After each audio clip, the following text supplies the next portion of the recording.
Permettez-moi de vous rappeler quelles sont les choses qui font augmenter la foi. Premièrement, la connaissance d'Allah Azzawajal, connaître Allah.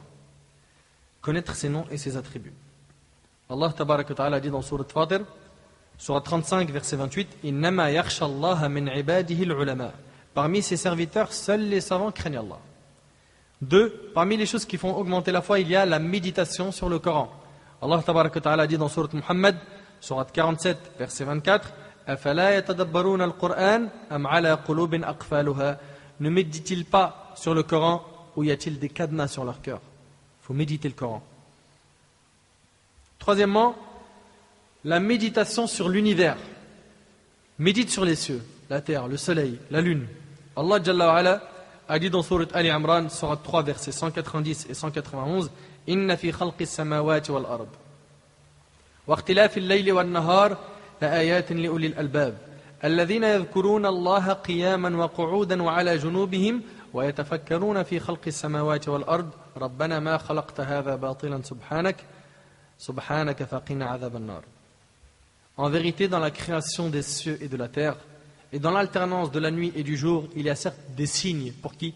Pour les doués d'intelligence. Qui, debout, assis, couchés sur leur côté, invoquent Allah et méditent sur la création des cieux et de la terre, disant, notre Seigneur, tu n'as pas créé cela en vain, gloire à toi, garde-nous du châtiment du feu. Quatrièmement, tu veux que ta foi augmente?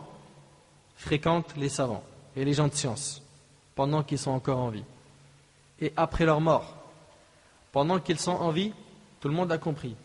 Et pour ce qui est de les fréquenter après leur mort, cela veut dire lire leur biographie, les biographies des salafs, rahimahullah, afin de voir comment est-ce qu'ils étaient dans leurs adorations, comment était leur foi et leur relation avec Allah Azza wa Jal. De cette manière, ta foi augmentera, Inch'Allah. Cinquièmement, le fait de faire des bonnes actions et de s'écarter des péchés. Sixièmement, de ne plus fréquenter les mauvais endroits et les mauvaises personnes. Septièmement, le dua. Toujours, invoquer Allah subhanahu wa ta'ala. Tu veux que ta foi augmente, tu veux une foi solide, invoque Allah subhanahu wa ta'ala. Invoque Allah en étant sincère et en respectant les conditions du dua. Ça, c'est très important pour avoir une foi ferme. Huitièmement, l'évocation d'Allah, al-dhikr. Selon Abu Musa al-Ash'ari, le prophète a dit, l'image de celui qui évoque son Seigneur et de celui qui ne l'évoque pas est comme l'image du vivant et du mort rapporté par le Bukhari. La foi est une parole magnifique. Si seulement on la mettait en pratique dans notre vie, elle nous changerait entièrement. Cette foi est celle qui a fait que les compagnons qui étaient des bergers ont pu diriger le monde. J'aurais aimé vous raconter quelques histoires pour vous montrer comment la foi a changé les compagnons, et sachez que la Ummah ne retrouvera sa fierté que lorsqu'elle aura concrétisé l'iman, al-sadiq, al-kamil, qu'Allah tabaraka wa ta'ala m'accorde ainsi qu'à vous une vraie foi inébranlable, et qu'Allah Azza wa Jal fasse que l'on meure en pleine soumission. As'Allah subhanahu wa ta'ala an yanfa'ni bima qultu wa yanfa'akum bima sami'tum. Hadha ma a'lam wallahu Azza wa Jal a'la wa a'lam. Subhanaka Allahumma bihamdik.